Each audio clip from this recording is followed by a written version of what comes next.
All right, we will go ahead and get started. Thank you everyone for joining. My name is Molly Mallon, and I am the PR specialist in the Marketing and Communications Department here at NCARB. And our experts are going to talk to you about the Mutual Recognition Agreement and how you can take advantage of that to get licensed either in the US or in the UK, depending on where you are now. So I will ask the panelists to introduce themselves, and why don't we start with Patricia? Hi, good morning, afternoon, wherever you are.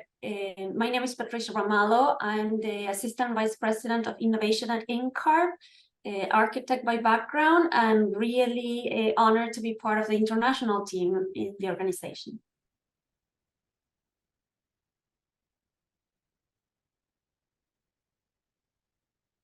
Good morning or good afternoon as well, wherever you are. My name is Katrina Humphrey. I am one of the Assistant Vice Presidents for Customer Relations. So we will be in touch hopefully soon.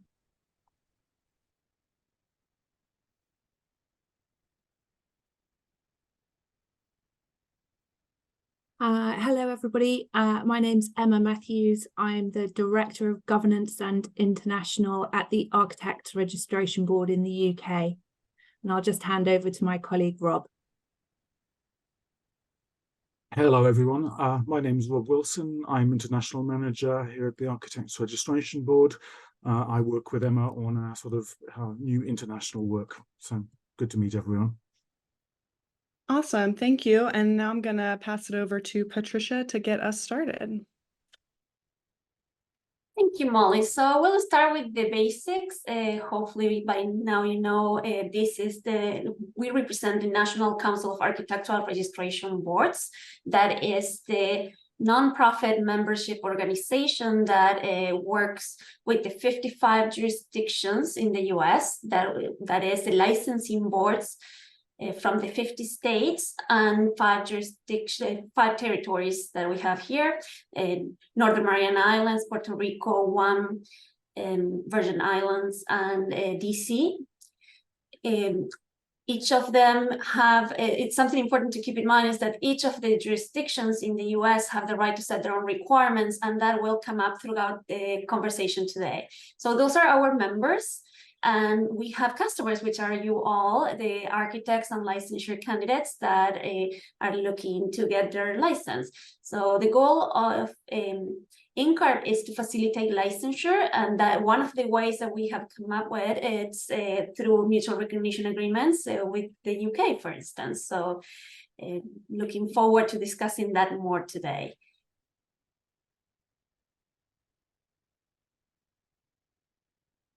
I'll jump into eligibility. So the most important question, who can benefit from this agreement? So to be eligible for the mutual recognition agreement with the UK, you have to have an active license, or a valid license, or registration. We use that term interchangeably at NCARB and throughout this webinar. It has to be, of course, in good standing. That means without any disciplinary record, and of course, active and in good standing in your home licensing authority, by your home licensing authority. So if you're in the US, that means one of the 55 jurisdictions has to have granted you a license. It has to be active, but that jurisdiction has to be a participant of the agreement. So NCARB facilitates the agreements, and then there are unfortunately some jurisdictions that are not able to participate. That's why we do suggest that you check whether the jurisdiction where you're licensed is a participant. Then the person has to have the right to work in the locality where they are looking to get licensed. So that is usually not through NCARB, that is through the country's immigration process. And it could be a visa or many other, whatever means are applicable to the country. And have an active certificate. In the case of US architects, would be an NCARB certificate. For the UK, it would be the ARB. So the agreement requires that US architects are certified, but specifically they have to have obtained their certification with NCARB through what is called the standard path. So holding a degree from the NAB accredited program, which NAB is the National Architectural Accrediting Board, having completed the AXP, the Architect Experience Program, and having passed the ARE, all the divisions of the ARE, of course. Once that person has an active registration, and again, in one of those jurisdictions that participate in the agreement, they would be eligible to participate in, to benefit from this agreement. I do have to mention, important, that at this point, those individuals who obtain the NCARB certificate through the Foreign Architect Path, Education Alternative, or even another mutual recognition agreement are not eligible to benefit from this specific agreement. Thank you, Patricia. Emma is going to talk a little bit about the ARB pathway. Yeah, thank you, Molly. Yes, so just to talk a little bit more about the Architects Registration Board, who we are and what we do. So we are an independent statutory regulator in the UK and what's known as an arm's length body. We're independent from UK government, but we do have a sponsoring government department, which is the Department for Levelling Up Housing and Communities. And they keep a sort of watching eye over us and oversight to make sure that we're delivering our statutory functions appropriately. And our relationship with government is set out in what's called our framework agreement. So we have an Act of Parliament, the Architects Act 1997, and that law or piece of legislation sets out what our core responsibilities and functions are. There's three kind of key areas really that we work in. So making sure that only those people who are suitably competent are allowed to practice as architects in the UK. And we do that by accrediting or approving qualifications in architecture and the qualifications and experience that are needed to join the UK Register of Architects. We maintain a publicly available register so that anybody who wants to use the services of an architect in the UK can be confident that they're selecting somebody who is suitably qualified and competent to practice. It's our organisation and our board that sets the standard of conduct and practice for the profession in the UK. And we set out the standards that architects must meet. And if architects fall below those standards of conduct or competence, then we will take action. We also protect the title architect. In the UK, there's no reservation of function. So anyone who is misusing the title architect, again, we have a remit to take action against them. So the basics and eligibility requirements, if you are UK trained and you would like to benefit from the mutual recognition agreement that we have with our NCARB colleagues, you'll require and need to hold qualifications at what we call Part 1, Part 2 and Part 3 levels. So Part 1 is typically an undergraduate qualification or a first degree qualification in architecture. It's accredited by ARB, so we make sure that it meets the right standards and covers the right core competencies. Part 2 is typically a master's level qualification, a 2-year full-time master's qualification. And again, it's accredited by the ARB to make sure it's covering the right competencies. And then Part 3 is our professional examination in the UK. So you will need to have acquired 24 months or 2 years of experience and undertaken the professional examinations to successfully gain an ARB accredited Part 3. So provided you hold those three qualifications, that you have active registration, and that ARB has certified that package, then you will be eligible to use the MRA. So how does it work in practice? How do you actually move from the UK to the US and license in the US with your UK qualifications? So first, what we'd like to do is encourage people to check that they're eligible. So you can do that by visiting our website, and the address is there on the screen. Once you've reviewed the eligibility criteria and satisfied yourself that you're eligible and can meet those criteria, then you need to start the process by contacting NCARB.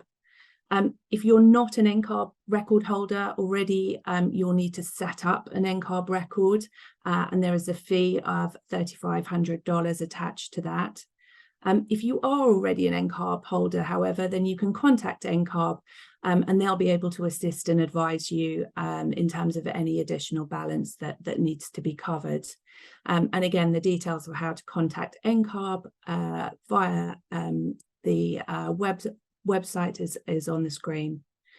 So once you've got your NCARB record number, then you can apply to ARB for your ARB certificate. So that's the certificate that we will issue to confirm your qualifications and experience and good standing and so on.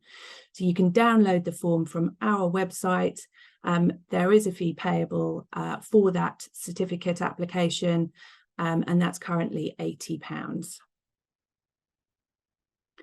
So once you've applied for your ARB certificate, we'll review that application, we'll double check that you hold all of the right qualifications, that you meet the full eligibility requirements set out in the MRA, and we will then confirm that within a certificate. So it will confirm that you're registered with ARB, that you're in good standing, have no conduct matters outstanding, that you meet all of the relevant terms.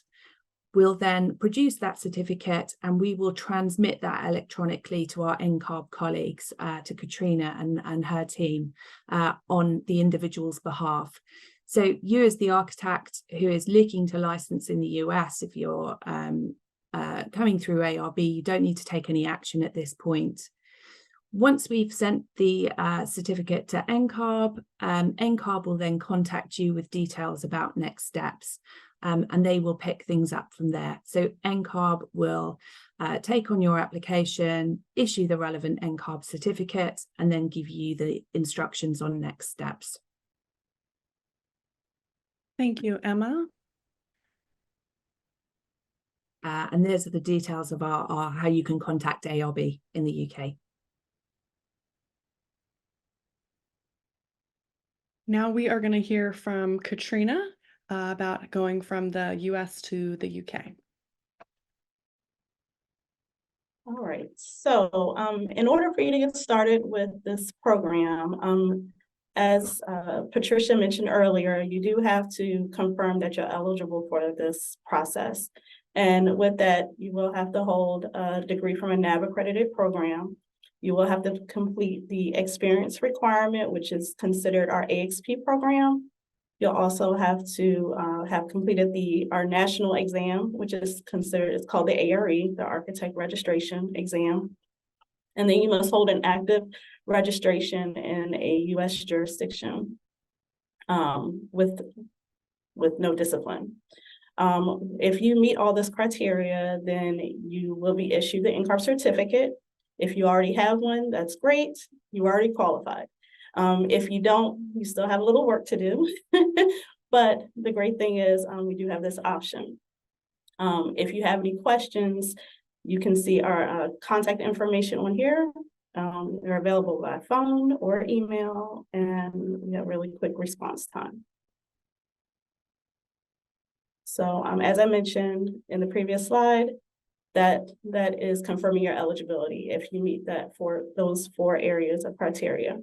Once you confirm that you have eligibility, you'll contact us and our staff will give you more information on how to request your credentials to ARB. There is a fee that is required for us to process that, which is compiling your documents, reviewing and forwarding that information to ARB for their review. The fee for that is $450.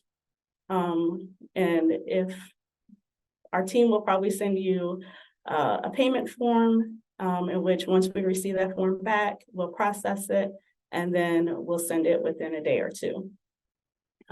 From that point on, ARB will then contact you directly with additional steps.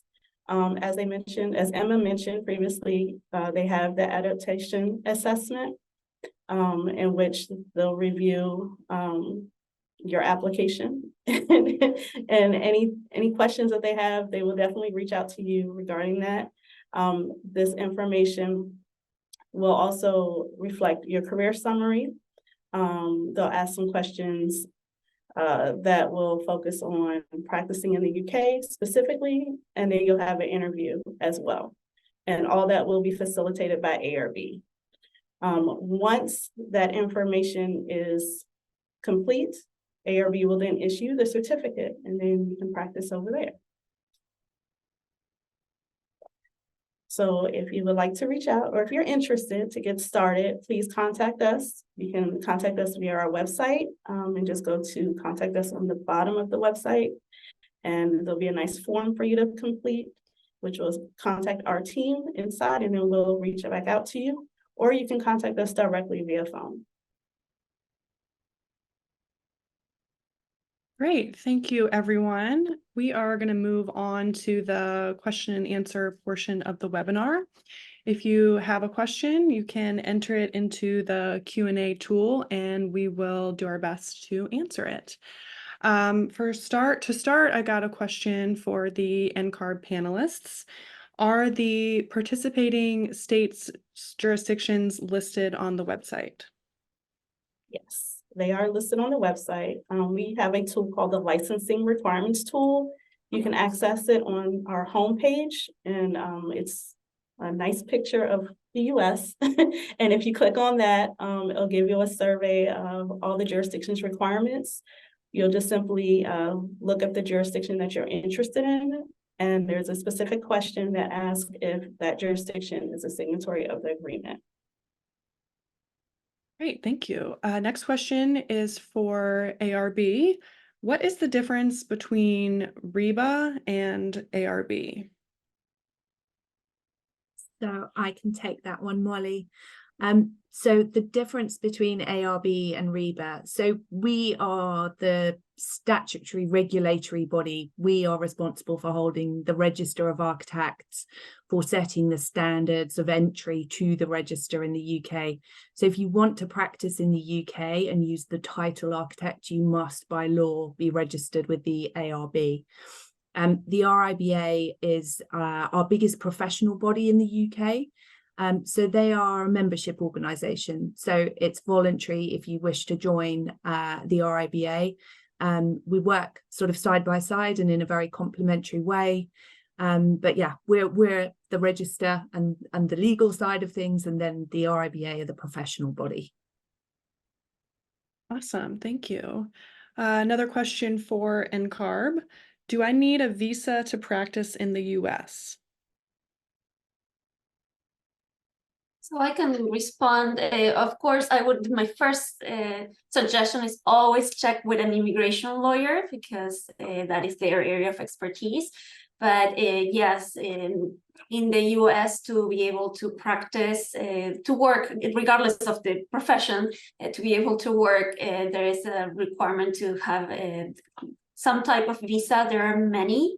The government, the USC, our immigration services, they have their website. I would say that's the first step. And of course, an immigration lawyer. But yes, it's required. Thank you, Patricia. Another question for ARB. I have a BS in architecture from a 6-year program. I received my degree in 1966. Does that qualify for the Part 2 requirement? I will attempt to answer this one. I think it's quite tricky, because if it is a UK qualification from that era, we would need to check our records, because 1966 is really quite some time ago. But if it's a US qualification, then I would have to defer to NCARB about whether or not that would indeed qualify.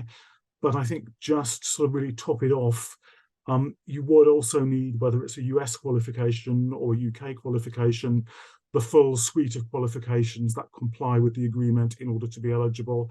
So in any instance, it wouldn't have freestanding recognition absent the sort of relevant license, if that answers it to some level of satisfaction. Thank you, Rob. For NCARB, You mentioned the AXP and ARE 5.0. Can I have done an earlier version of those requirements, such as IDP? Yes, yes, you can. Once you have completed our older programs, you don't have to retake or redo the current programs, so you're fine. Awesome. ARB, can the interview be done virtually? Yes, absolutely. Sorry, Rob. Yeah. Yeah, absolutely. All of our adaptation assessment interviews are run online unless somebody requests reasonable adjustments, in which case we would make in-person provision for them. But generally speaking, online. Great. NCARB. Do Canadian-based NCARB licensed architects qualify for the process? So I guess defining Canadian-based, basically if you meet the requirements of having an NCARB certificate with an active license and completing all the components for licensure, it doesn't matter where you are sitting to be able to be eligible. You just need to meet the requirements. Great. ARB. How do we know what types of questions might be asked during the interview? Is there some sort of guide to prepare? We do provide guidance for applicants, which we will issue to them once they have made their application. I think what Emma and I are mindful of at the moment is sort of external facing material on the website needs a little bit more work, and we will be publishing more information on sort of resources and preparation in the early part of the new year. But the guidance is very much related to requirements for practice in the UK. So any one of the more common professional practice primer handbooks may assist people in preparing, but the additional guidance will refer to that and more once we put it up. But the questions will be directly geared to things such as UK building regulations, types of contracts in use, so everything that are really very particular to the UK route. So keep an eye on the website. We will have more information in the early part of the new year. Great, thank you. NCARB. Once NCARB has received confirmation from ARB, what additional instructions are provided for seeking licensure? I'll take that. So once we receive the certificate from ARB, the instructions are that, well, once you are issued the NCARB certificate, because we'll perform an evaluation and we'll issue the certificate. Once the certificate is issued, you receive instructions on next steps on how to utilize the certificate, meaning transmitting or having your credentials sent to another jurisdiction that you want to get licensed in the US. As Patricia mentioned earlier, each jurisdiction has their own process as well for applying with that state for licensure. So we do advise that you definitely check that state's application process. They may have an additional fee that you have to pay in addition to the transmittal fee that is due to NCARB for us to send it to another jurisdiction. So that's pretty much it. You can request to go to any jurisdiction that's a participant or a signatory of the agreement within the US, and we'll go ahead and forward your credentials to each of those jurisdictions, however many you want to go to. Thank you. We've got another question about the assessment for ARB. Just this person is asking if you could just tell us more about it, what to expect. Okay, sure. I'll come back on that, and Emma, do chip in if there's anything you feel you'd like to add. So overall, the assessment is solely based on a conversation, but is driven by responses to scenario-based questions. So we have a bank of short scenario-based questions that will be about typical sort of situations encountered in practice in the UK. And we have an additional bank of questions that we randomly allocate So applicants will be provided with the scenario with 5 questions, basically saying, in light of the scenario described, please tell us how you would deal with the following situation if it arises, or the sorts of things you may need to think about if you're in this context. You can reply to it with an appropriately sort of contextual piece of information. So if, say, replying to a client about a particular sort of situation or event is the most appropriate, it could, for instance, be a client email. It could be an email to one of the other sort of built environment participants in the project. Assessors will use the responses to those questions to kick off a conversation during the assessment to really range across the UK adaptation assessment criteria to the sort of relatively modest level we require applicants to demonstrate that they are of a passing standard. So it's really about sort of demonstrating during that conversation that you have a sufficient knowledge and understanding of all of the matters that are particular to the UK. So again, as before, building regulations, contract law, health and safety, CDM, all of the kind of UK terms that may not mean a lot to US folks who haven't looked at our requirements as yet, but we will be publishing more guidance and more sort of reading resources in the early part of the new year. So anything more specific than that, keep an eye on our website and you'll see more soon. Great, thank you, Rob. Question for both all panelists, if you could provide a general timeline for the process from both sides. Okay, so I guess for a US architect going to the UK, as far as the initial piece, as far as processing the payment and transferring your information over, it's around 7 to 10 business days. Yeah, for transmitting. As far as UK, I'm going to pass that over to Emma and Rob to elaborate. No problem, Katrina, thank you.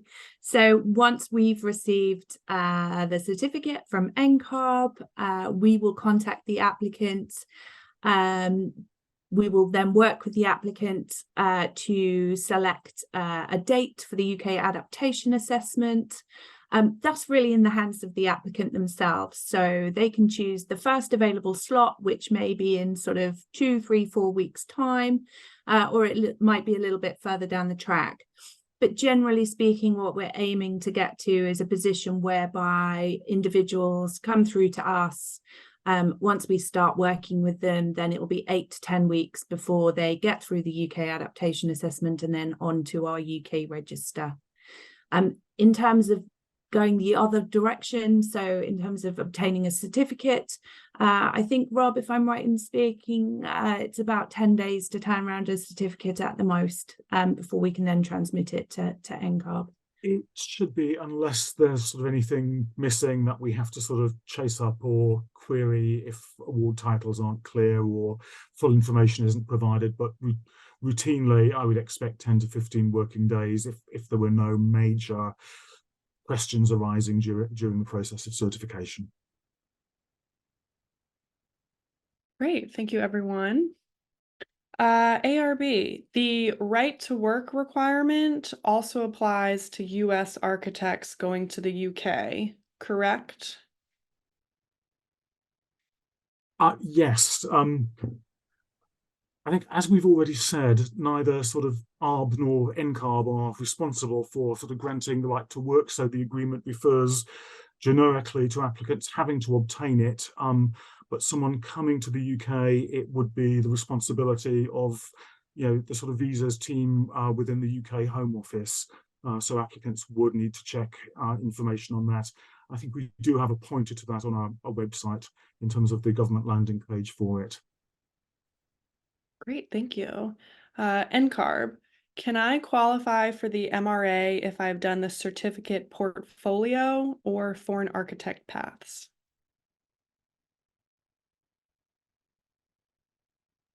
So unfortunately, at this point, for the foreign architect path, that is not included. Only only those individuals who completed an NAB accredited degree, completed AXP, and the exam are able to participate. The AXP portfolio, it's another way of completing AXP, so that would not be an impediment. It's considered as documenting experience. Great. ARB, what is the validity period of the certificate? How long is it valid for? Okay, I can take this. All of our certificates are tied back to our sort of registration year. So it's particularly sort of useful question at this time of year. So if someone is applying to ARB for us to issue a certificate to NCARB, we have two options. So if an applicant hasn't cleared their annual retention fee for 2024 as yet, we would only be able to certify that individual up until the expiry date, which is the 31st of December this year. If the applicant pays their annual retention fee for 2024, we would be able to issue a certificate sort of for the full period up to including the end of that year. So if you do want a little bit more sort of latitude on your certificate, you can settle your sort of annual retention fee really any time at the moment. We are taking payments and we can give you a much longer period of validity than we would otherwise. So I hope that's helpful. Thank you, Rob. Okay, the next question is for NCARB. This person lives in a state that's not signed on to the agreement, but they have an NCARB certificate for another state. So could they apply that way? I can answer, Katrina, if you would like. So, well, first of all, the NCARB certificate is a national, so it's not specific to the state, but I understand the question. It's if they have an active license in one of the jurisdictions who is not a participant, if they actually have another license that it's in one of the participant jurisdictions, that's why that map that Katrina mentioned at the beginning is so important. If they do to participate. Thank you. ARB, can you explain the fees for the US to UK one more time?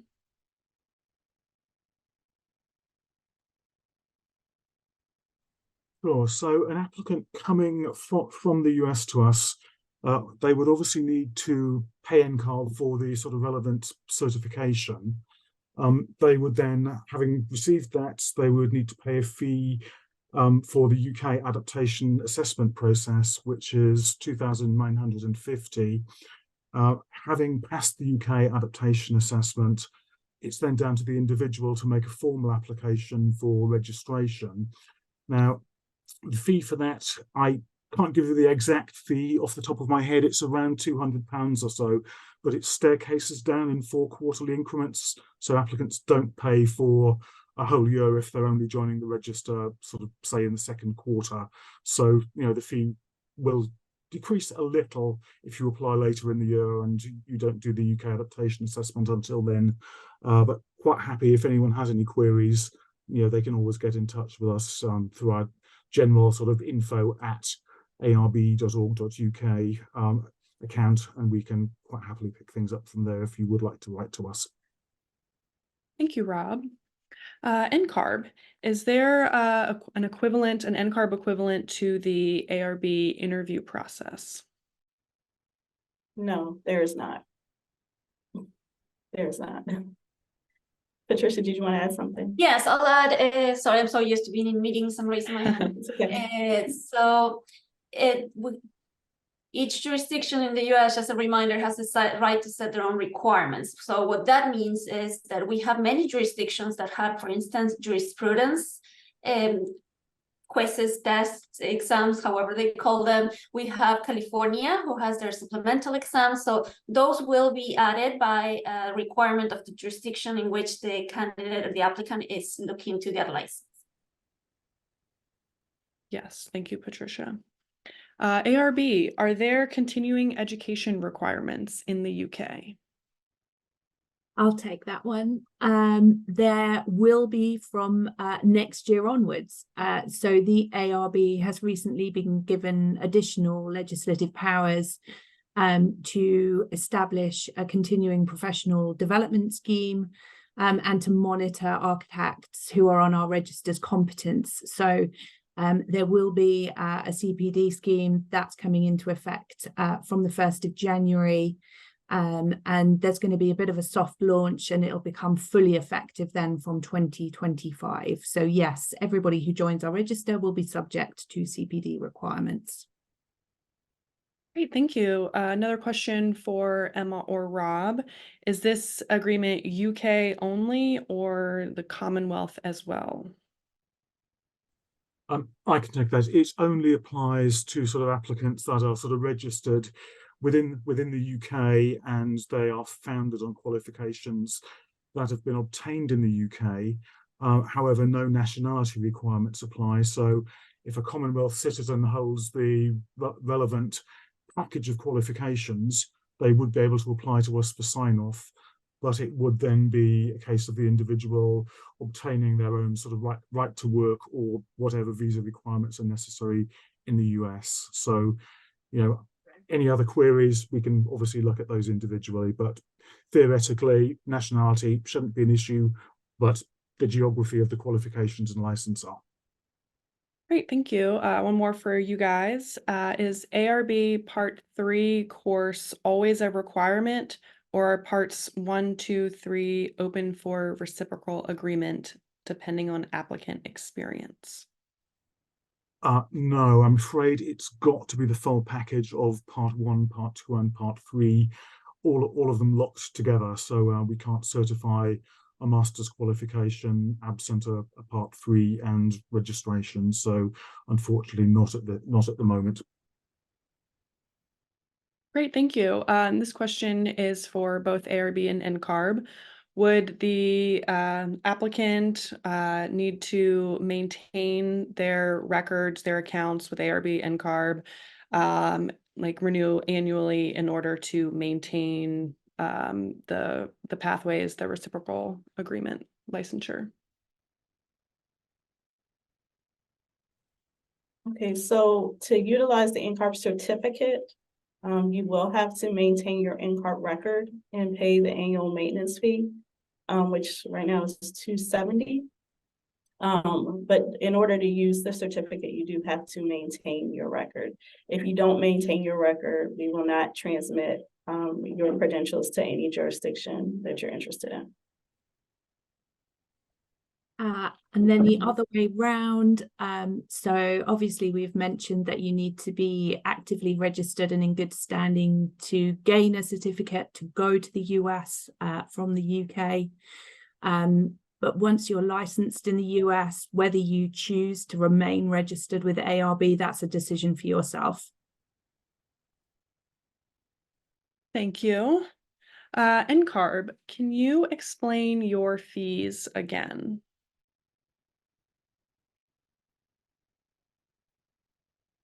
So as far as the US to UK, if you already are an existing active certificate holder, the only fee that you will be responsible for is the transmittal fee.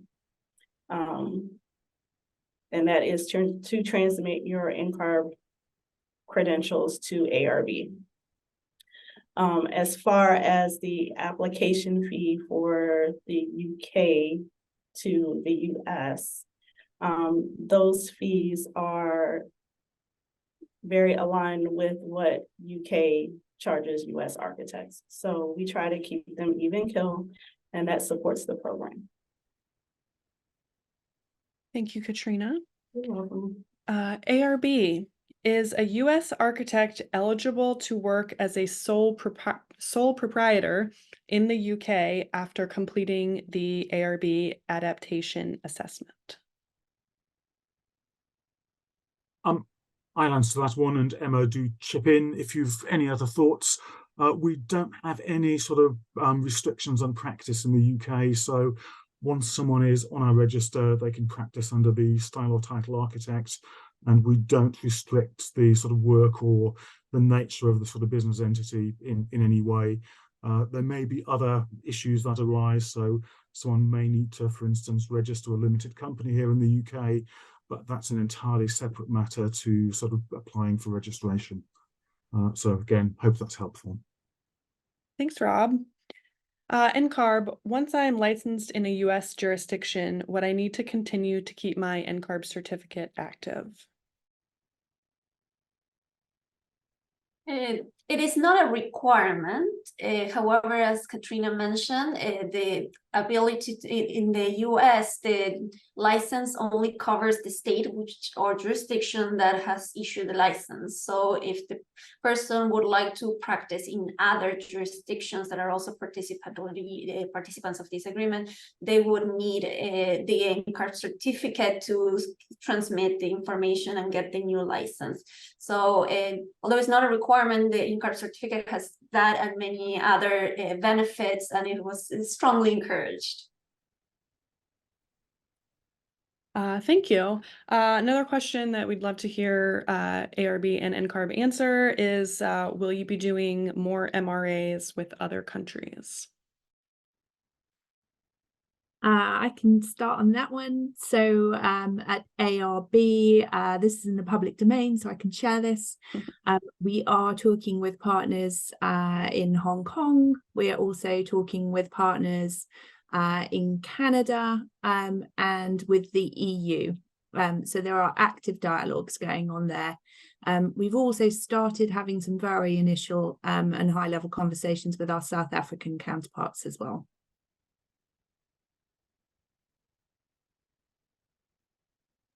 So for the US, as I mentioned, I'm part of the international team, which means that now NCARB has an international team, and we are really looking forward and working hard to developing more agreements. We understand the benefits and the practicalities of mobility across geographic boundaries.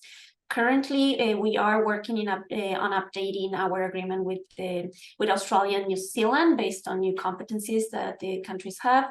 And we are also working with in updating the tri-national agreement we have with Canada and Mexico.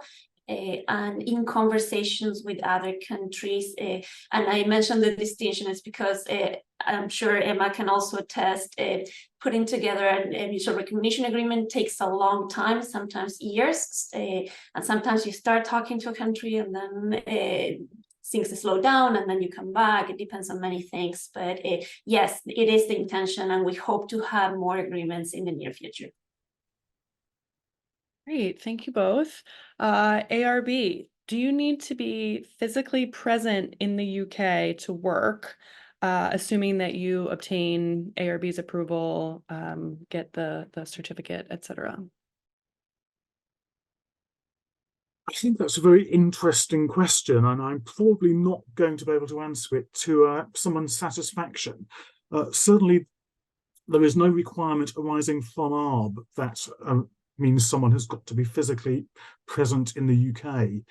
There may, however, be other business or legislative reasons that mean they would need to check in more carefully about providing services across borders and how all of that works from a sort of tax and revenue point of view. That's not something I'm capable of answering, I'm afraid, but certainly from our point of view, nothing within our rules that requires it. Great, thank you. NCARB, are there continuing education requirements in the US? Yes, as Patricia mentioned, and we kind of both mentioned earlier, each jurisdiction has separate requirements, and CEs or continuing education requirements are a part of that. It is controlled by the state, not NCARB. NCARB's sole responsibility is ensuring that you utilize the certificate and facilitate licensure. That's our support. We're the liaison between the states and you. And so when it comes to state requirements, they have state applications that are outside of NCARB. They have state fees that are outside of NCARB. And same thing with their continuing education or any jurisprudence exam as well. That's outside of NCARB. Great, thank you, Katrina. Mhm. Can either organization, NCARB or ARB, help with the right to work? So no, unfortunately, as a person who has gone through her fair share of visas and work with the immigration services in the US, at least quite a lot, it is a complex process. Having a license may or may not help you in the process to support your process of getting a license, getting a visa. However, that is not something that NCARB or ARB, based on our previous discussions, actually engages on. So again, as an immigrant, check with a lawyer. That is, they do know what they are doing, and they know each of the government's requirements, and that is very important to know. And something I've been looking at also in the chat, in the questions, and Rob mentioned, if you are looking at this from the point of view of international business and business across boundaries, you will also need to engage with an accounting firm that is knowledgeable of working in different places. So it is amazing that we can work across boundaries, but it also adds layers of complexity that expand beyond what ARB or NCARB can advise on. Emma or Rob, anything to add to that? I think it may just be helpful to mention that there's nothing to prevent someone from going through the mutual recognition process and obtaining their sort of relevant right to work later. It's down to the individual to obtain that. So if they feel it would be helpful for whatever reasons have been communicated to them by the authorities to have the kind of registration or license in place as part of their visa application, then there's nothing that would stop anyone from doing it. Certainly, we don't need someone to have a visa to go through the UK adaptation assessment and join our register. It's just for the purposes of working. They would need to make sure that is resolved separately. Molly, if I may add, because coming to the US, again, state rights, which means that some of the jurisdictions may ask for some documentation or proof of visas.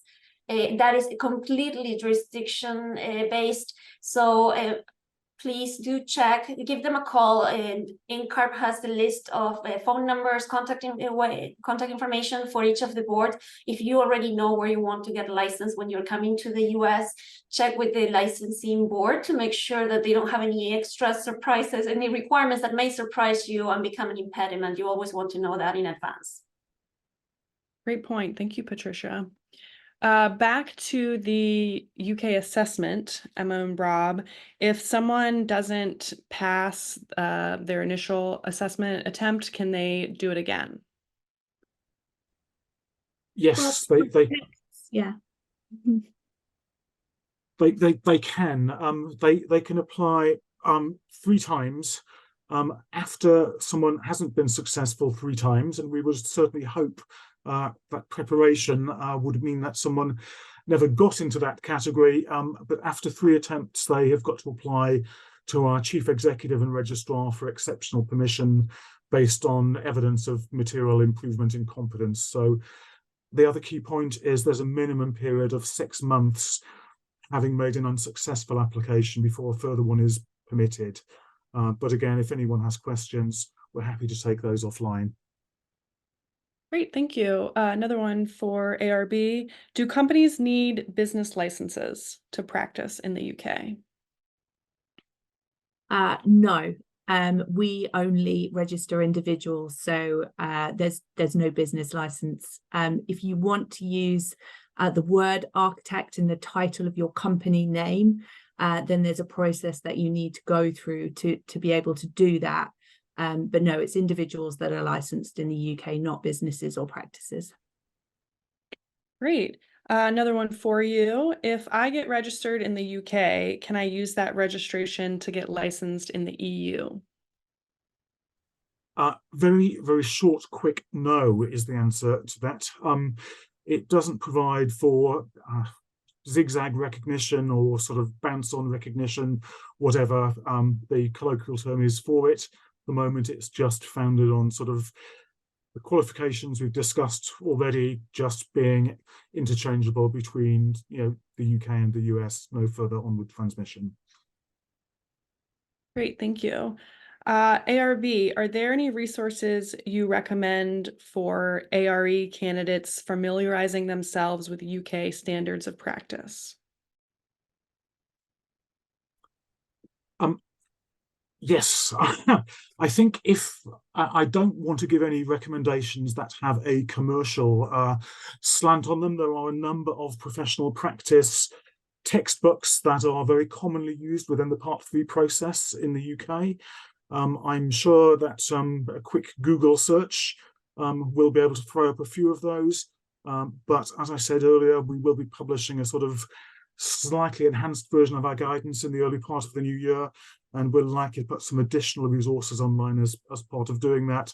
But there's probably a handful of books that most UK practices would have on their shelf that their Part 3 students are using to prepare for the examinations, and they will cover a great part of, if not all of the ground that are necessary. Great, thank you. One final question for NCARB. Are there any short or long-term plans to incorporate applicants with NCARB certificates obtained through non-NAB accredited paths into the US-UK agreement? So likely we can end in a positive note. Yes, although there are no specifics at this point, our current agreement it includes a commitment to work towards having a more inclusive eligibility criteria. And this is based on now ARB, and I'll let Emma share. They have they have included different ways of getting a license, and we will be looking into that and trying to expand it in the upcoming years. Emma, would you like to share a little bit more about what's going on at your end? Sure. So we are making some changes to the UK requirements, initial education and training requirements. So our own board has been looking very carefully at the UK pathway to registration. We knew that this review was coming, and so, as Patricia said, we've built in a clause to the agreement where we're committed to reviewing what's within scope of the agreement. Once everything has settled down in the UK and the new pathways to registration in the UK are a little clearer and become a little more established, then we'll be able to review the content and scope of the mutual recognition agreement with a view to seeing if we can make it a little bit wider than it is now. Great, thank you both. Are there any final comments that any of the panelists would like to make?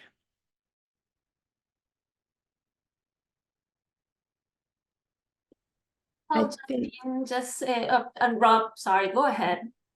I was just going to say, if you have any queries for ARB, do contact us. We'll get back to you as quickly as we possibly can. But the one thing that I would really encourage is for people to look at both of our websites, NCARB's and the ARB's, and check that you're eligible before you commence the process. But we're here to answer any questions that you have over and above the information on our website.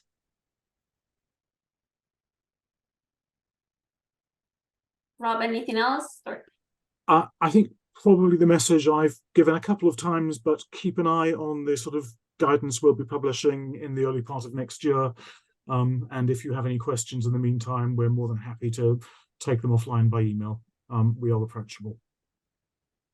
And from NCARB, same, Katrina and her team from customer relations have the ability to answer questions in email, phone call. Don't be hesitant to reach out. I know it sounds complex, but once you're in, you will figure it out. We are happy to assist. Important things to remember: yes, check ARB's website, our website, and if you're coming into the US, think about where do you want to get your license, because their requirements will also come into play, and it's important to know them in advance. Great, thank you all. Thank you everyone for attending. And if you were unable to watch the entire webinar, we will be posting a recording on our YouTube channel. So, and again, if you have questions, please contact NCARB or ARB. Thank you guys so much.